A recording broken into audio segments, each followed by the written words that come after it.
Annual India Leadership Conclave and Indian Affairs Business Leadership Awards।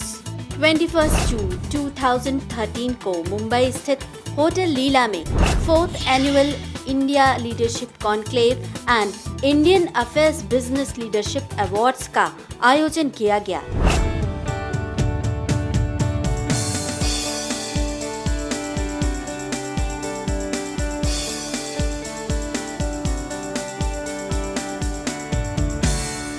Indian leadership conclave के ऐतिहासिक चौथे संस्करण में हर ओर बदलाव और उम्मीद की नई लहर दिखाई दी।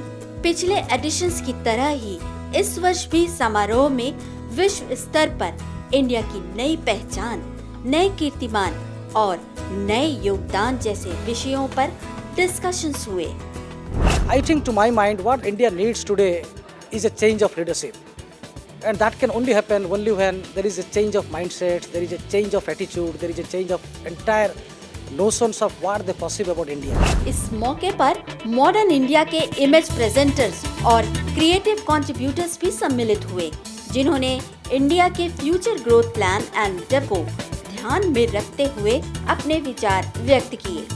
मैं ये कहना चाहता हूँ कि हम लोग सोशल एक्टिविटी करते हैं, चैरिटी करते हैं, पर हम लोग ये नहीं देखते कि वो पैसा जाता कहाँ पे है, वो किस तरह से उसका इस्तेमाल होता है, सही कम्युनिटी को वो पैसा मिलता है कि नहीं, जिस चीज़ के लिए हम खर्चा करते हैं वहाँ पहुँचता है कि नहीं। मेरा यही कहना है कि आप पैसा स्पेंड करो, पर उसमें आप इन्वॉल्व करो, अपने आप को इन्वॉल्व करो और देखो कि ये पैसा सही जाता है कि नहीं। इस भव्य आयोजन में पॉलिटिक्स, बिजनेस, सोशल रिफॉर्म्स और मेडिकल जगत के साथ ही fashion, beauty and glamour field की जानी मानी हस्तियों ने शिरकत की। देश के अंदर 40 करोड़ लोग भूखे सोते हो, उसमें बदलाव की बहुत आवश्यकता है, पर वो बदलाव करने के लिए एक एथिकल पॉलिटिक्स लाना पड़ता। समारोह का एक और आकर्षण था विचार विनिमय। इस चरण में विश्व स्तर पर सुपर पावर के रूप में उभरते भारत की छवि और इस दिशा में नई संभावनाओं पर भी चर्चा हुई। होम्योपैथी जो है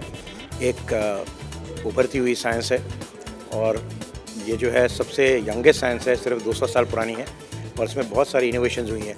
मैंने इनोवेशंस के बारे में बताया और जो हम डॉक्टर बतराज में कर रहे हैं उसके हमने एग्जांपल्स दिए।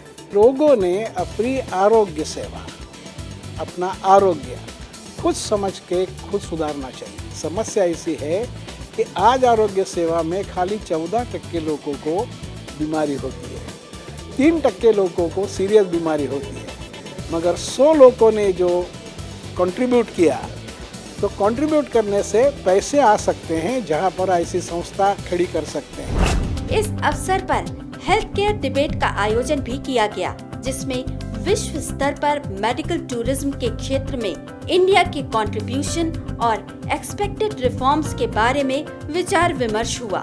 मेडिकल टूरिज्म मतलब अपने कंट्री को पूरे वर्ल्ड के सामने हमको प्रेजेंट करना होता है, ताकि लोगों को पता चले कि इंडिया में मेडिकल ट्रीटमेंट बहुत बढ़िया तरह की मिलती है और मेडिकल स्टैंडर्ड बहुत अच्छे हैं। इंडिया में मेडिकल टूरिज्म के विकास और न्यू गाइडलाइंस पर चर्चा करते हुए टॉप मेडिकल एक्सपर्ट्स ने अपने विचार व्यक्त किए। I spoke about $100 billion opportunity. I talked about a little bit about the marketing approaches that need to be done. I also emphasized on the implications of the new Obamacare policy that has been drafted in the United States. I also laid the roadmap of what India needs to do. इस भव्य समारोह का विशेष आकर्षण था वो अंतिम चरण, जब विभिन्न क्षेत्रों के गणमान्य हस्तियों ने उभरती हुई प्रतिभाओं और ब्रांड इंडिया के वर्तमान एम्बेसडर्स को पुरस्कार देकर सम्मानित किया। The theme of the conclave is well conceived, well in advance, that is the New India Agenda for Change. Today you witnessed Dr. Mukesh Batra speaking on various aspects. You witnessed Mr. Keval Handa speaking on the subjects of CSR. You will be witnessing speaking of Dr. Mukesh Haryawala. Then after that you are going to speak, you are going to listen. So these are the leaders who have gathered here to give a new direction to India. इस तरह एक नई दिशा, एक नई उम्मीद और एक नए विश्वास के साथ सफलतापूर्वक संपन्न हुआ इंडिया लीडरशिप कॉन्क्लेव 2013।